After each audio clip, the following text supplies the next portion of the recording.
Buenas noches, soy Mario Bustamante, pastor presbítero de la Iglesia de Dios Pentecostal de Maipú, ubicada en Ramón Freire 840. Vamos a iniciar esta transmisión donde vamos a hablar la palabra del Señor. La lectura bíblica, luego de una oración que haré para que Dios nos conduzca en todo. Dios Todopoderoso, dador de toda gracia espiritual, autor de la vida eterna, Dios de todo poder. Alabamos tu nombre y te pedimos la dirección para administrar la palabra sagrada, de tal modo que en tu nombre podamos lograr las bendiciones que todos nosotros esperamos. Que Dios les bendiga grandemente para su gloria. Amén. La lectura bíblica en Génesis capítulo 3, versículo 23 y 24. Y los sacó Jehová del huerto de Edén para que labrasen la tierra que fue tomado. Echó pues fuera al hombre y puso al oriente del huerto de Edén querubines y una espada encendida que se revolvía por todos lados para guardar el camino del árbol de la vida. Amén. Sobre este tema nos vamos a ocupar en esta ocasión y esperamos que la bendición de Dios nos acompañe en el sentido de que sea una bendición para todos ustedes que nos escuchan, tanto los hermanos de la iglesia como las personas que también van a poder ser partícipes de esta exhortación. Esperamos la bendición del Señor para eso. Hay dos caminos que están trazados a partir del Edén. El Edén fue algo muy perfecto, elaborado de acuerdo al pensamiento de Dios, donde el ser humano puede ser enteramente feliz sin tener problema alguno. Las órdenes que se les dio fue muy simple. De todos los árboles del huerto podéis comer, pero del que está en medio del huerto, dijo Dios, no comerás de él, ni lo tocarás. Y ese mandato valía por siempre, porque las órdenes de Dios son eternas. La mujer de Adán, hermana Eva, se acercó el malo, llamado Diablo y Satanás, y le habló acerca de las bondades del árbol, y ella también le manifestó las prohibiciones de tocar de ese árbol. ¿Qué hizo el enemigo, el mentiroso, el engañador? Con que Dios os ha prohibido esto, dijo sí. ¿Cuál va a ser el resultado? No comeréis. El diablo dijo, no. Lo que va a pasar es que van a ser abiertos vuestros ojos y seréis como dioses. Esto despertó en la hermana Eva el interés por ser, ¿qué es eso ser como dioses? Entonces alargó la mano y tomó del fruto y comió. Y dice que también le suministró a su marido, cosa que estaba prohibido. Todo esto, este relato bíblico, que difiere de cualquier otro relato. Este libro sagrado, estas enseñanzas, estos versos que se leen en las escrituras, son distintos a cualquier otra versión, a cualquier otro libro. Entonces esto tiene un significado diferente. Esperamos que la mística de este libro se logre entender, porque de caso contrario no vamos a entender jamás los propósitos y fines para los que Dios creó al hombre y a la mujer. ¿Y por qué creó todas las cosas? Esperamos de no ser expertos ni en botánica, ni en ninguno de las otras creaciones que aquí en la Tierra hay. Pero vamos a empeñarnos en la creación del hombre, que es una especie especial. No es animal, porque siempre se confunde con el reino animal. El ser humano no es del reino animal, es una creación de Dios especial, es una creación humana. Esta creación es inteligente, muy inteligente, es audaz, tiene una capacidad de comprensión como casi como la capacidad de los seres superiores. Así que el ser humano no es Homo sapiens, como dice la ciencia. No, no es una creación espontánea tampoco. El ser humano es una creación de Dios con un propósito diferente. Así que al entrar en este tema, tenemos que hablar de la grandeza que Dios le dio a este ser humano creado por Él, y esta creación le ha dado muchísimo que hacer al Creador. Él dice que se arrepintió de haber hecho al hombre, porque los caminos que tomó no eran los mejores. Y al no ser los mejores, se crean problemas muy difíciles. De tal manera que hay periodos de la vida humana en que Dios se sintió superado, se sintió pésimo con el hombre y pensó raerlo de la faz de la tierra, y por eso se habla del diluvio, por ejemplo.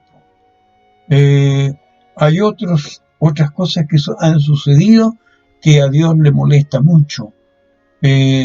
Exterminó a Sodoma y Gomorra. ¿Qué otra cosa? El ser humano es belicoso. No, después de su caída, no ha podido entender el lenguaje divino. No puede entenderlo, porque Dios es amor. Y el ser humano hay una mezcla de afecto, una mezcla de amor y también una mezcla de odio, de rencor, de egoísmo. El ser humano es una especie que al ser tentada por el malo, hace cosas que a veces le disgustan mucho a Dios. De esto vamos a tratar en este tema y vamos a llegar a la conclusión de que a pesar de todo, el Señor tiene sus ojos puestos en la vida de este ser creado por Él.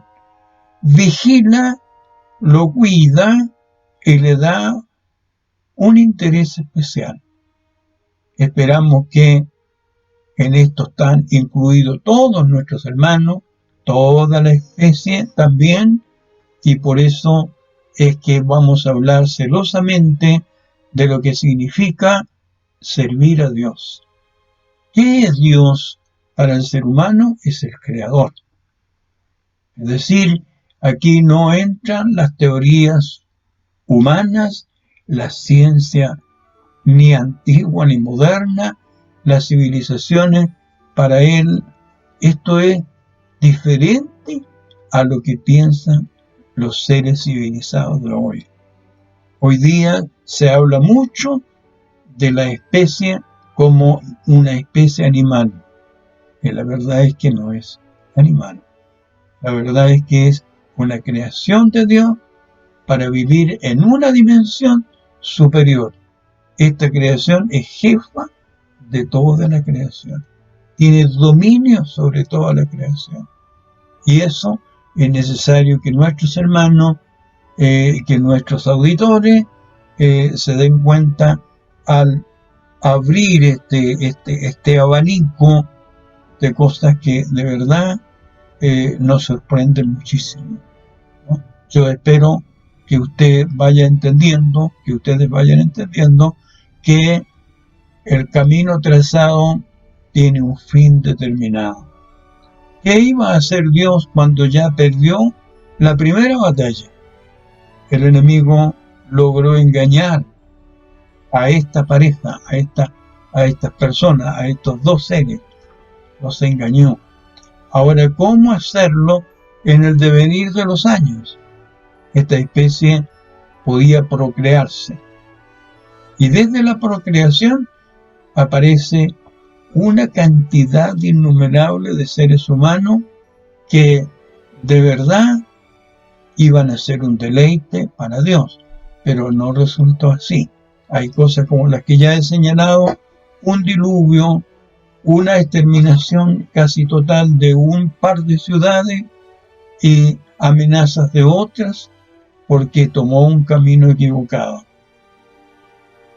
Cuando Dios ideó el plan de rescatar, o sea, devolverle a la creación, devolverle a la especie el propósito, el deseo. Entonces, ¿cómo iba a lograr esa comunicación con la especie? La iba a transformar o le iba a devolver su estado natural. De verdad, es un poco difícil para el predicador común lograr ese objetivo. Lo sacó del paraíso, lo echó del paraíso y le prohibió volver al paraíso. ¿Por cuánto tiempo? Digamos, unos 5.000 años, 4.000 y tantos años, la especie estuvo distante de Dios. Se acercó a través de un par de personas, hubo unos que eran excelentes, otros eran pésimos, y el Señor tenía eso, pero el deseo de él era volverlo a su estado original. ¿Cómo lograrlo? Tenía que emplear el recurso más increíble. Podemos leer en uno de los evangelios, podemos leer esto. Dice, en el principio era el verbo, y el verbo era con Dios, y el verbo era Dios. Esto era desde el principio. Ahora, este verbo se hizo carne y habitó entre nosotros, dice, y vimos su gloria, gloria como la del unigénito del Padre, lleno de gracia y de verdad. Entonces, en el devenir de los años, el Señor transformó este verbo en lo que se llamó Adonai, el Señor. Un hombre como todos los demás, que apareció de una manera milagrosa, una manera que no existe, esa usanza no existe. Como la gente hoy día le cuesta entender ese asunto de la procreación y le cuesta entender que Dios originalmente hizo un hombre y una mujer, le cuesta al ser humano entender. En la misma forma le ha costado poder buscar ese contacto con la especie, sin perder la originalidad, porque lo curioso de todo esto es que Dios es muy original, Él no cambia. ¿Cómo hacerlo? ¿Cómo se procrean los seres humanos? Los seres humanos se procrean habiendo una parte importante del hombre y una parte muy importante de la mujer. Los espermios masculinos y todo ese sistema femenino que está ideado por Dios mismo. ¿Cómo hacer eso? Entonces, el Señor le habló a hermana María que ella iba a ser madre. Ser madre no solo se necesita una vagina, se necesita que un espermio la penetre y aparezca un ser igual a su padre o igual a su madre. ¿Cómo hacerlo? Dice, el Espíritu te hará sombra. Y lo que nacerá de la hermana María iba a ser un ser humano divino. O sea, aquí está el misterio de Dios. Imposible que una mujer se embarace sin tener esta sustancia fisiológica. ¿Cómo se logró? Un milagro. La gente le cuesta mucho entender que Jesucristo fue hombre Dios, o Dios hombre. Cuando nació, de acuerdo al proceso natural, porque él no fue una cosa distinta. 7 meses, 9 meses en la gestación y llegar a este mundo después de los 9 meses. Todo ese proceso se llevó a cabo normalmente. Nació Jesús en un pesebre. ¿Qué estaba buscando Dios? Estaba buscando traer la felicidad a partir de los pobres, de la gente humilde. ¿Quién era la hermana María? La hermana María era una higandera y su marido era un carpintero. ¿Se logra eso? Sí, se logró. Nació el Señor y no hubo dónde poder que diera a luz la hermana María. No había ninguna comodidad para ella. Se le trazó un camino muy difícil, muy difícil. No había lugar para ellos en el mesón, no había en ese tiempo hospitales, ni clínicas, ni cosas como hoy, y en la hospedería no hubo lugar. Había un pesebre, y allí se fue la hermana María esa noche, y en ese pesebre nació el Señor. Belén de Judea, conocido por todos. Qué cosa más terrible, más difícil, pero la verdad es que el plan de Dios se estaba llevando a cabo de manera muy en matemáticas. Era algo muy lógico, era el propósito de Dios. Tenía que cumplirse exactamente lo que Él pensó hacer. Luego que Él nació, hubo aviso celestial.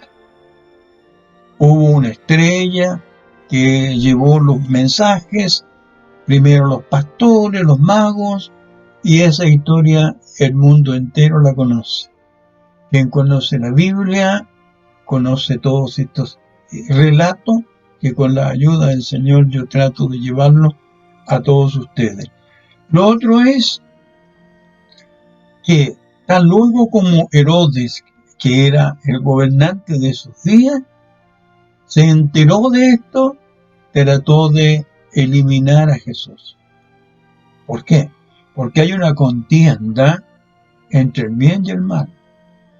Y esa contienda hay que llevarla a cabo y se llevó a cabo de acuerdo a cómo piensa Dios y cómo piensa el mal. Porque son dos poderes que son grandes. El uno quiere sobrepasar al otro, quiere engañar al otro, quiere sobrellevar todas o emplear todas sus capacidades para poder burlar a alguien. Herodes no logró su objetivo y aquí hay una cosa que es maravillosa. La hermana María y José se fueron a Egipto huyendo de este hombre Herodes. ¿Sí? Se lo llevaron a Egipto y allá se estuvo hasta los 12 años. Cuando el rey Herodes murió, volvió a su tierra. Muy temprano, muy jovencito, el Señor le predicó a los rabinos, a los fariseos, a los escribas, a la gente que tenía que ver con el estado religioso de sus paisanos. Estuvo allí y los sorprendió, porque Cristo desde muy chiquitito era el Verbo, es decir, era la palabra encarnada, era la palabra de Dios, el pensamiento de Dios, era el Creador. Entonces era imposible. Todo ese trato que tuvo, luego, en el primer encuentro que hubo entre Satanás, la serpiente antigua, hubo un encuentro muy desagradable, pero también el Señor venció.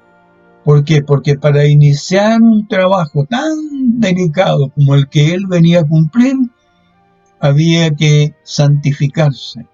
Por el hecho de estar acá en la tierra, había contaminación, había un ambiente diferente, había una situación diferente. Entonces él ayunó 40 días y 40 noches, pasados los cuales dice que tuvo hambre. Y una vez que el demonio, que estaba muy cerca y tenía el propósito de engañarlo, se acercó a él para decirle: ¿tienes hambre? ¿Sabe? Aquí no hay nada, pero hay muchas piedras. ¿Por qué no dices a estas piedras que se conviertan en pan y tú puedes saciar tu apetito? El Señor dijo: no solo de pan vive el hombre, sino de toda palabra que sale de la boca de Dios. Luego el malo dice que lo subió a las almenas del templo y le dijo: échate abajo, porque a sus ángeles mandará cerca de ti para que te tomen en sus brazos, para que tu pie no tropiece en piedra.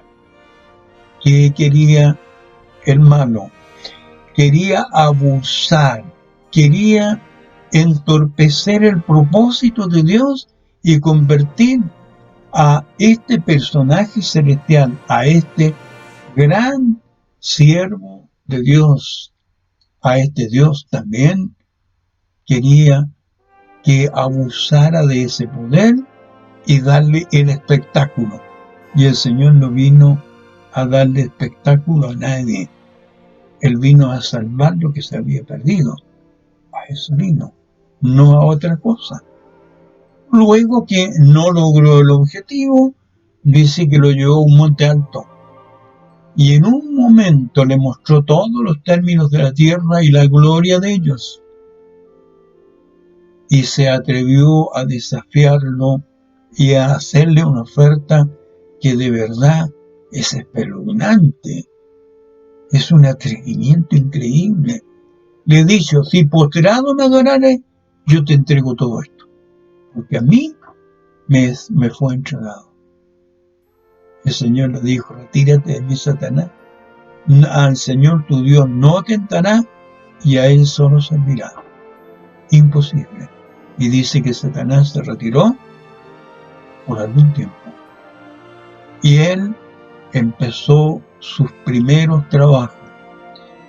No se le olvide que el primer texto, hermanos y amigos, dice que el Señor lo echó al hombre y le cerró la puerta.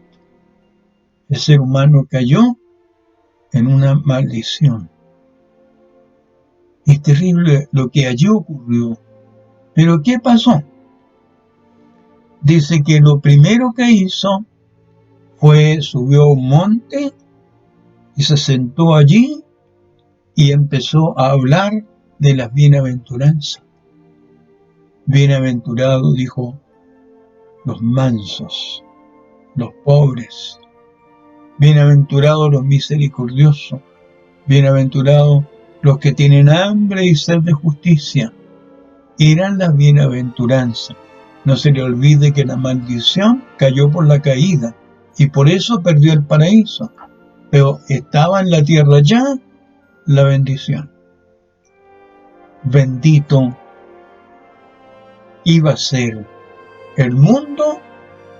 ganado por el Señor, porque estaba en la tierra el ser más bendito que existe. La gente tiene como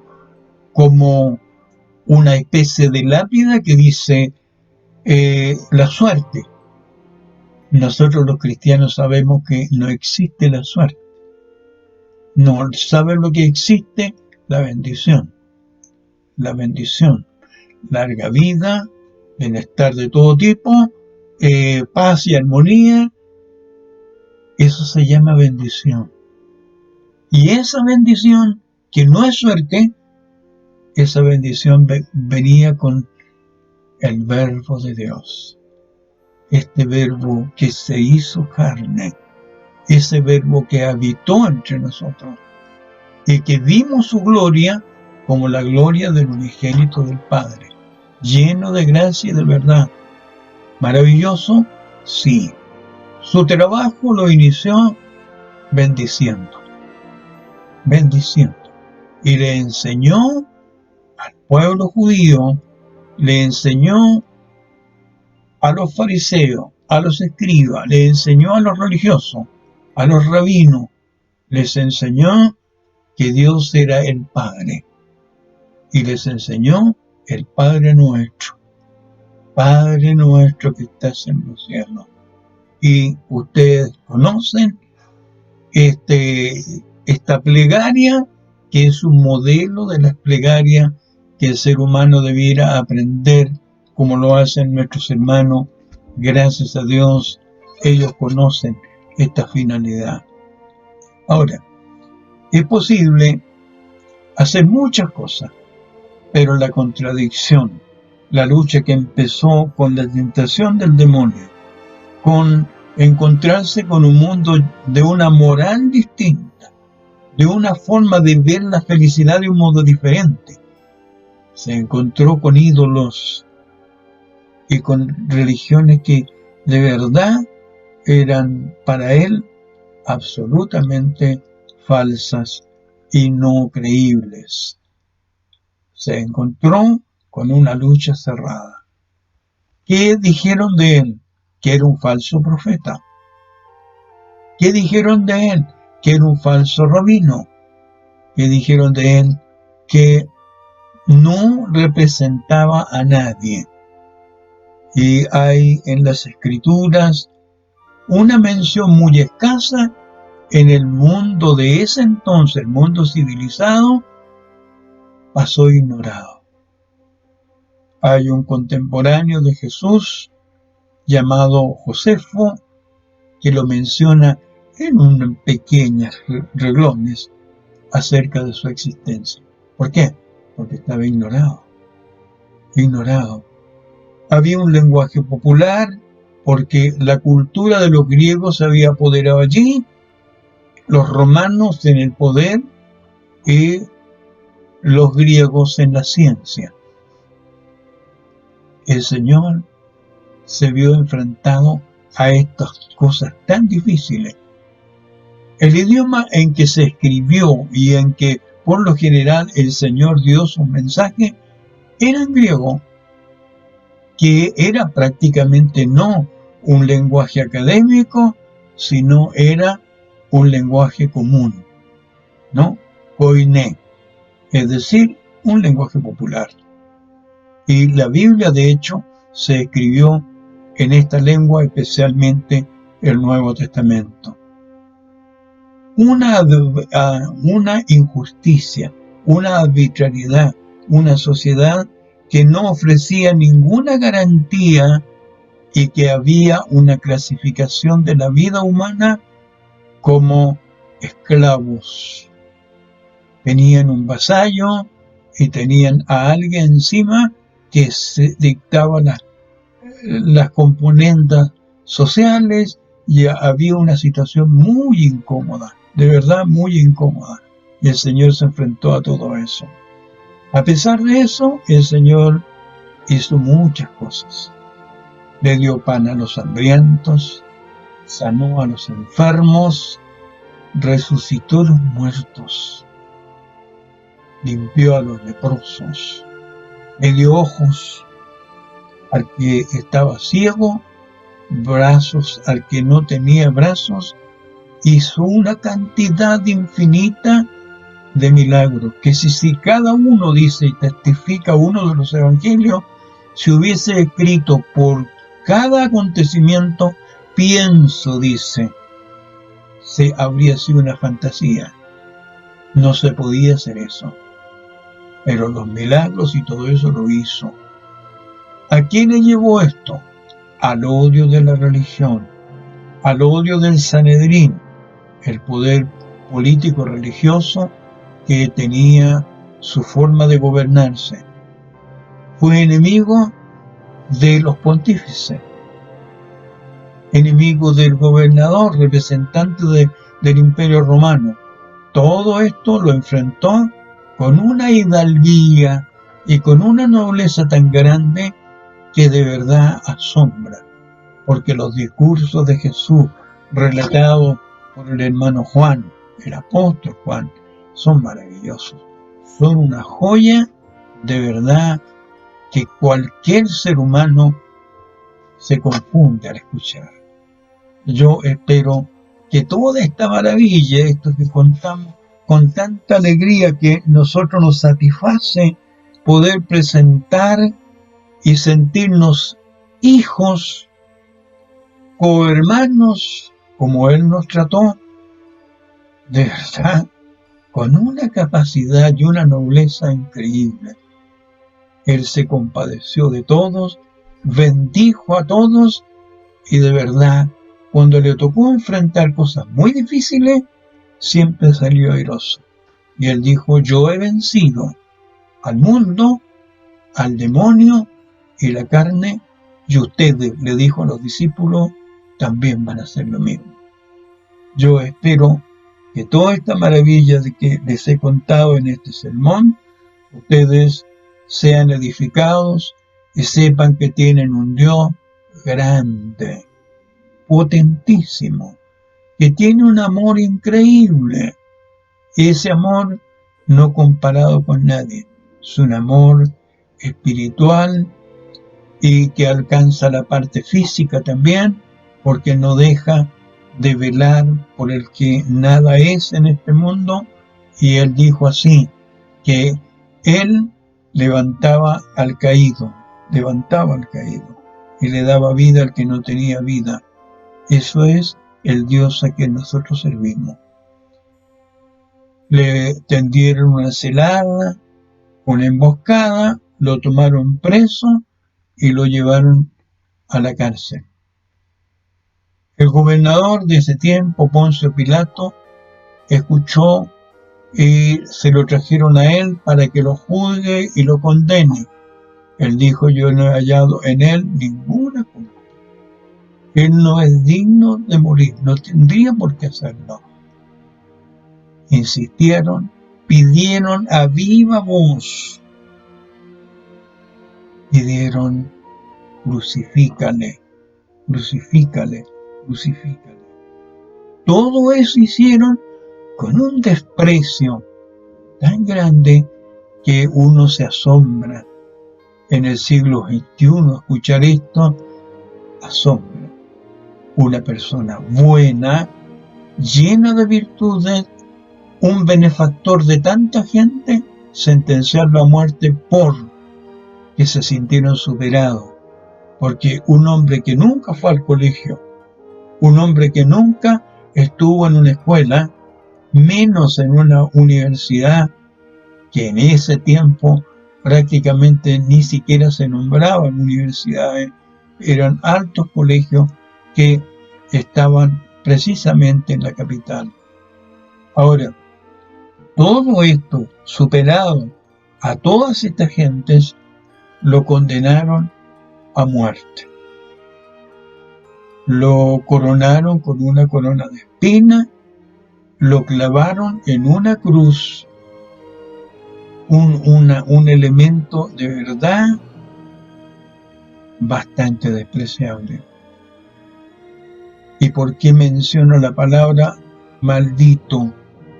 Porque estaba escrito en la ley de Moisés, maldito el que muere colgado en un madero, y a Jesús lo colgaron en el madero. No solo lo colgaron, lo clavaron, lo crucificaron, sino que lo hicieron cargar la cruz y azotándolo, escupiéndolo, ofendiéndolo y haciendo mil desprecios de él, lo llevaron a la muerte. Y él lo hizo con agrado. ¿Cuál era el fin? La salvación del mundo. Y en esta parte yo quiero que pongan mucha atención. ¿Por qué? Porque está escrito en la palabra del Señor, está escrito que fue contado con los perversos, con los malos. Y con los ricos fue en su muerte, porque alguien le prestó su sepultura y alguien habló en favor de él, pero todo estaba acordado y consumado. El Señor tenía que morir y de verdad lo hizo. Ahora, clavar a un Dios en una cruz, matar a Dios con tanto desprecio. Por eso los teólogos dicen, nació una palabra que no se conoce, ni se había conocido, ¿no? Un deicidio. Matar a Dios es realmente asombroso, pero el ser humano es capaz de hacer muchas cosas. Así que lo crucificaron al Señor en medio de dos ladrones, dos malhechores. Estos malhechores empezaron, uno de ellos en particular, a burlarse del Señor y a decirle que los salve a ellos y a su vez se salve él también. Porque habían visto que él era poderoso, que él podía hacer muchas cosas. Pero en ese minuto no había hecho nada. Luego de la burla y del menosprecio, uno de los que estaba junto a él en la cruz le ha dicho, nosotros pagamos y vamos a morir por lo malo que hemos sido. Ladrones, asesinos, criminales, hemos hecho todo el mal y vamos a morir aquí, pero él no ha hecho nada. Él solo le ha hecho bien a todos. ¿Por qué matarlo? ¿Por qué tiene que morir? Y vuelto al Señor le ha dicho, Señor, acuérdate de mí cuando vengas en tu reino. A lo que él responde y dice, hoy estarás conmigo en el paraíso. Misterio de misterio. ¿Por qué? Si el hombre había echado por desobediencia a su creador, había sido echado fuera del paraíso, ¿cómo volver al paraíso representado por un hombre que era perverso, que era malo, que había cometido tantas faltas y tantos pecados? Si nosotros nos da un poco de inquietud saber qué iba a hacer con este hombre Dios, escuche bien, esto yo lo coloco entre comillas, dice, hoy estarás conmigo en el paraíso. ¿Cuánto faltaba para eso? Segundos, minutos. ¿Sabe? Se abrió el paraíso. ¿Cómo se abrió? Al dar el Señor el hálito, dice que el velo del templo de Jerusalén se rompió de arriba abajo y la tierra tembló y las rocas se partieron y muchos cuerpos de santos que habían muerto resucitaron y aparecieron muchos. Una cosa tremenda. Había el Señor cumplido con su propósito. Ese misterio fue revelado y le da al ser humano la tremenda bendición del paraíso, de la gloria y volver a ese fin para lo que el ser humano fue creado. Deben meditar ustedes, como debo meditar yo, que el devolverle a su estado original a la especie tiene un solo requisito, uno solo, y este lo deben comprender todos los cristianos. El ser humano tiene que arrepentirse de lo malo que hizo. El arrepentimiento es la piedra angular de la iglesia. El arrepentimiento es lo que abrió las puertas del paraíso. Arrepentidos y conviértase cada uno de vosotros para perdón de sus pecados y para recibir la vida eterna.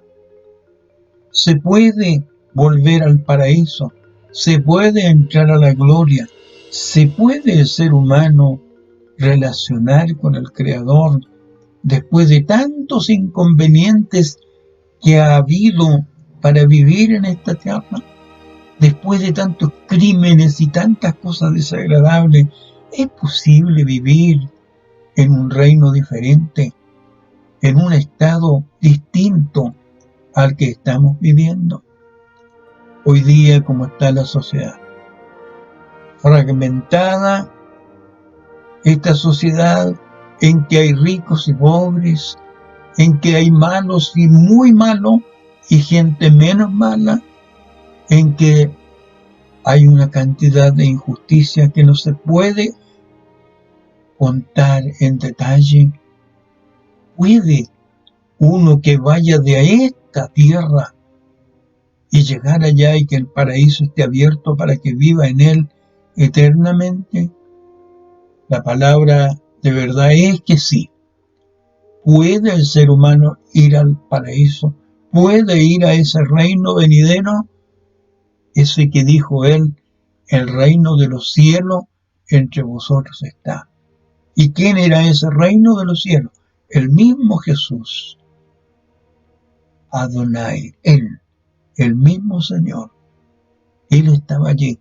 Y él creó este paraíso y él creó la especie, porque no se le olvide lo que hemos dicho. En el principio era el Verbo, y el Verbo era con Dios, y el Verbo era Dios. Y la palabra dice que Él ordenó cada cosa, y cuando la ordenó, encontró que todo estaba bien, que todo era bueno. Y viene el inconveniente del pecado, y la desobediencia y la lucha contra el mal, y se establece esta sociedad tan difusa, tan diferente y tan independiente uno del otro, tan odioso uno del otro, tan malintencionado uno del otro. Es terrible todo esto, pero el buen Dios tiene un paraíso. Amén, tiene un paraíso. El gran Dios tiene un paraíso para todos aquellos que, renunciando a los perversos deseos de la carne, a la maldad que se urde día a día, y que el ser humano se complace en vivir a su amaño, a su gusto, esto va a terminar en un fuego que nunca se va a apagar, donde van a ir a purgar, como dicen los religiosos, sus maldades y sus pecados eternamente. Pero hay una ciudad muy grande y hermosa, una ciudad donde no se necesita sol, no se necesita ninguna otra luz, donde no se necesita ni mar, ni ninguna de las cosas que hoy hay. porque es un paraíso distinto. Todos vamos a ir allá, los que tememos y tenemos el testimonio de nuestra salvación, a los que Cristo llamó y salvó, y nos entregó el don de la vida eterna. Esta maravilla vamos a disfrutarla. ¿Cómo lo haremos? ¿En este cuerpo? No. Este cuerpo tiene que mutar, tiene que cambiar. Esto tiene que ser un cuerpo eterno, un cuerpo que no morirá jamás. Jesús dijo, serán como ángeles. Y respecto a que el ser humano va a salir de esta naturaleza, está escrito que así será. ¿Por qué? Porque carne ni sangre, dijo el hermano Pablo, no heredarán el reino de Dios. No puede lo corruptible heredar lo incorruptible. Toda la perfección y eternidad que Dios le dará a esta especie, que dejando pesares de este mundo, entrega su vida al Creador y luego la tierra da cuenta de su cuerpo terrenal. Del polvo fuiste tomado, pues al polvo volverás. Eso es la especie. Y yo espero que usted haya entendido este mensaje y que Dios le bendiga y le dé prosperidad espiritual, de tal manera que, abandonando todas las cosas de este mundo que a veces parece que arroban al hombre, parece que lo hacen perder su conciencia, todo esto pasará. Cielo y tierra pasarán, pero la palabra de Dios permanece para siempre. Que Dios les bendiga, que Dios les guarde y que su presencia se haga sentir siempre en nosotros. Damos gracias a Dios por este mensaje.